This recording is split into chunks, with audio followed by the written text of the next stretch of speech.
வணக்கம் மக்களே, சற்று முன் கிடைத்த தகவல் ஒன்றை பார்க்க போகிறோம். விஜயபிரபாகரின் அதிரடியான செயல், மாணிக்கம் தாகூர் எதிராக திடீர் புகார். இந்த ஒரு தகவலை பற்றி தான் நாம் பார்க்க போகிறோம். தகவலை பார்ப்பதற்கு முன்னதாக நீங்கள் நம்மளுடைய சேனலுக்கு புதிய பார்வையாளர்களாக இருந்தீர்கள் என்றால் மறக்காமல் நம்மளுடைய சேனலை சப்ஸ்கிரைப் செய்து வைத்துக் கொள்ளுங்கள் மக்களே. தற்பொழுது நாடாளுமன்ற தேர்தல் நடந்து முடிந்து ஏப்ரல் 19ஆம் தேதி நடந்து முடிந்து வாக்கு எண்ணிக்கையும் ஜூன் 4ஆம் தேதி நடந்து முடிந்திருக்கும் இந்த ஒரு சூழலில் மிகப்பெரிய அளவில் ஏற்படுத்தி இருக்கிறது அனைத்து விதமான கட்சிகளுக்கும் ஒரு அதிர்ச்சியை. ஏனென்றால் தற்பொழுது ஆளுங்கட்சியாக இருக்கக்கூடிய திராவிட முன்னேற்ற கழகமே அனைத்து தொகுதிகளிலும் 40க்கு 40 என்று வெற்றி பெற்றிருக்கிற நிலைமையில் மற்ற கட்சிகள் இது பெரும் விதத்தில் இருந்து கொண்டிருக்கிறது என்றே நாம் கூறலாம்.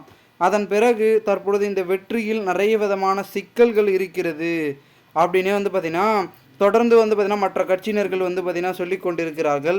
அதிலும் குறிப்பாக இருக்கக்கூடிய நம்முடைய தேமுதிகவின் முக்கிய புள்ளியாக இருக்கக்கூடிய விஜயபிரபாகரன் அவர்கள், அதாவது மாணிக்க தாகூருக்கு எதிராக பார்த்திங்கன்னா ஜனாதிபதியிடம் புகார் ஒன்று தெரிவித்திருக்கிறார். என்னென்னா, விருதுநகர் தொகுதியில் வென்ற காங்கிரஸ் வேட்பாளர் மாணிக்கம் தாகூருக்கு பதவி பிரமாணம் வைக்கக்கூடாது என பார்த்திங்கன்னா குடியரசுத் தலைவரிடம் தேமுதிக முறையிட்டுள்ளதாகவும் கூறப்படுகிறது.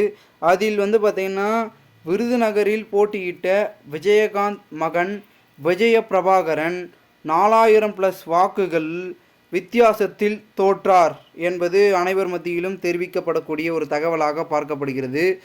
ஆனால் இந்த நிலையில் வாக்கு எண்ணிக்கையின் பொழுது முறைகேடு நடந்ததாக பிரேமலதா அவர்கள் குற்றம் சாடியிருந்த நிலையில் தற்பொழுது அதனை ஜனாதிபதியிடம் புகார் அளிக்கப்பட்டிருப்பது குறிப்பிடத்தக்கதாக பார்க்கப்படுகிறது.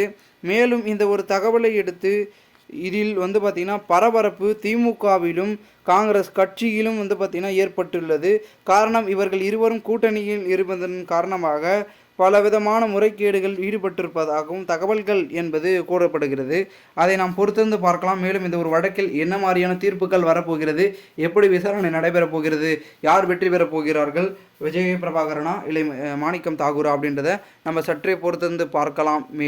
மேலும் இந்த ஒரு தகவலை குறித்த பொதுமக்கள் உங்களுடைய கருத்துக்களை கமெண்ட் மூலமாக தெரிவிங்கள். இது போன்று நீங்கள் அரசியல் சார்ந்த நிகழ்வுகளாம் தினசரி தெரிந்து கொள்ள நம்மளுடைய சேனலை சப்ஸ்கிரைப் செய்து வைத்துக் கொள்ளுங்கள் மக்களே. நன்றி, வணக்கம்.